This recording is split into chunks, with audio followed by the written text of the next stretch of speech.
So when did music play a part of all of this? Did you dabble in music a little bit in high school, or was this just like afterwards where you was like, man, I'm getting this booth? Man, you know, like I always been a fan of music. Like ever since a young kid, like I had every CD, like Jay-Z, DMX, Jadakiss. I was like, I'm in my room. You know, back then you had the boom boxes and shit. Like, like my shit wanging, like my shit going crazy. Sisters knocking on my, turn that down. Like, so I always been a fan of music. But it wasn't until after high school where I actually started taking it a little more serious, because life was life and I had some shit to say.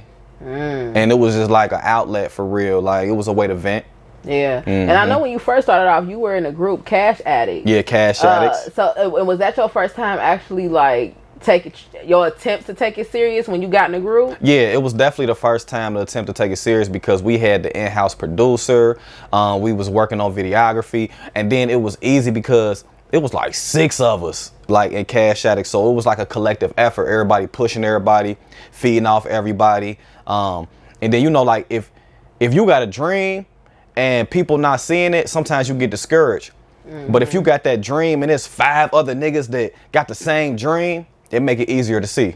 Yeah. Now after that, did you just decide y'all just kind of like grow apart with it, where y'all were just like, I'm kind of cool? Like it ain't no beef or no bad blood or never no shit like that. Like them still my brothers for sure. But it's just like exactly what I said. When life started lifing, motherfuckers go this way, motherfuckers go that way, up, down. Like motherfuckers be like, nah, that ain't for me. Man, because I want to say, like right after that, I remember, like I was going to school for media. I was going to the Ohio media school, and I remember I had told you that I was in school for radio and TV and stuff, and that's what I was working on. And I want to say you hit me up right after I had graduated. Like, look, real talk.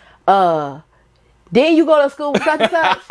I need you to interview me for my YouTube channel, for my blog. I'm like, interview you? I'm like, I've never done an interview with nobody before. You was like, look, I'm about to come pick you up at this time, and you about to go do this interview. And it's crazy because you are the first artist that I ever like interviewed, and that actually pushed me, you know, out of my comfort zone to be like, nah, Nella, you could do this. Yeah. And the footage is still online. It's still online. It's so funny because we look like babies. Like, they go on YouTube right now, type in Yurdy Nella D interview, and that shit gonna pop up right now. Right now. That's crazy. So that's when I knew. I was like, okay, I guess you went solo, and you was like, man, I'm working, I'm about to pop out. What was that difference like from being in a group to being on your own? It was a big difference, because it was like, it was pros and cons. Because when you in a group, y'all could spread the responsibilities around, and y'all could pull more fans. Like, this person got their fans, this person got their fans. So like when you throw a show, it's like people's coming. Yeah. So, you know, that was a major difference. But on the flip side, it was better because you didn't have to wait on nobody. You know what I'm saying? You didn't have to, hey man, do y'all think we should do this? Do y'all think this is good for the group or whatever? Whatever you thinking, you just go with it. So it definitely was some differences for sure, like definitely. And I could always tell, like even with you being a solo artist, you came out strong. I would see you working a lot with my boy. His name used to be Black Obama. Yeah. What's up, Block? Yeah, bread bag now. Now you bread bag. But you used to work a lot with him. You would be out really promoting your records, your projects. You was going ham. And then it was kind of like it slowed down. Yeah, it slowed down. And you used to be calling me like, sis, I got this going. You know, come to the studio, make some drops for me. Whoop, whoop. And then, like I said, it would just kind of slow down. What happened where you kind of slowed down? Man, basically, it was like, you know, just the struggles of being a starving artist.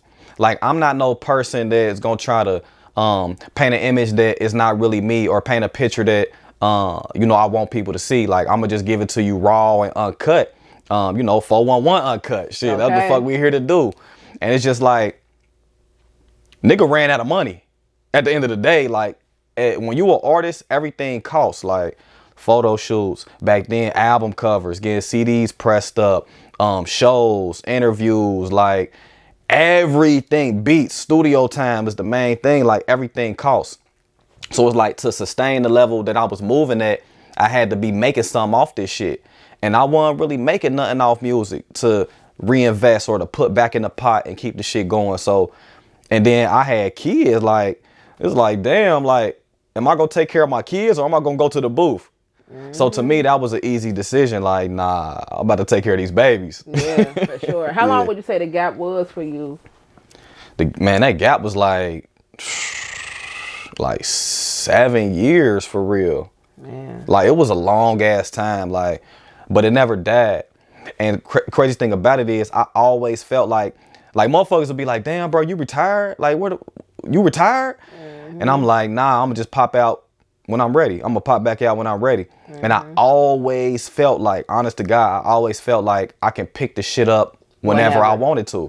Yeah, because it's in me. Like, in you, it's in me. It ain't on me for sure. Yeah. So with this run, you know, like I said, it always start with a call, and you called me. You like, sis, I'm back. I'm back. ready. I'm back. You said I'm back. I'm ready. And you was like, man, I got some stuff, and I listened. I'm like, oh shit. Yep. I'm like, oh, he ain't playing either. What ignited this comeback?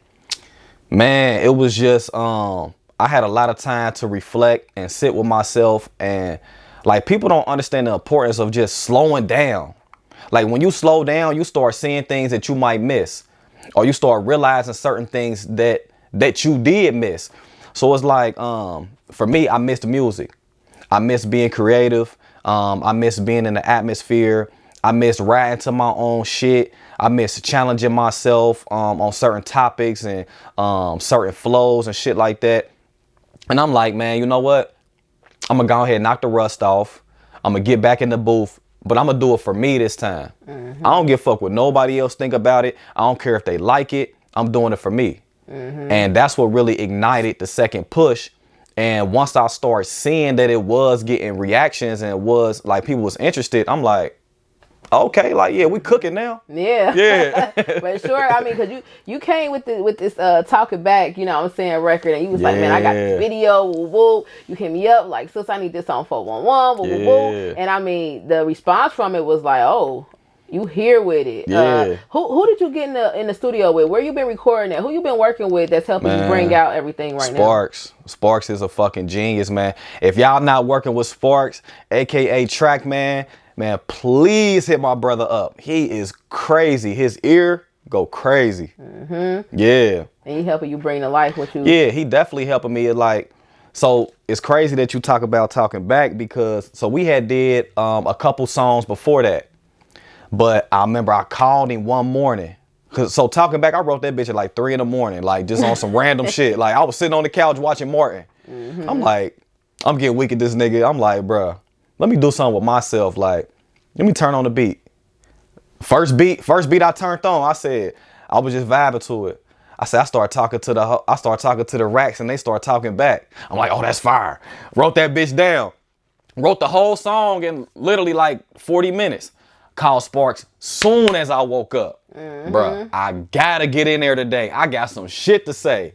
He like, come through, and the rest was history. Man, and I mean, the feedback from it was everything. I mean, I seen the feedback. Everybody was like, hey, it's hot. Like, hey, is this out? Where can I get this at? And then it's what was so crazy about the rebranding or the popping back out was like, fans that knew me from back then was like, yes, this is what we've been waiting on. And then the new people that didn't know me was like, damn, who is this? Exactly. So it was cool for me because it was like bridging that gap from old to new. Yeah, for sure.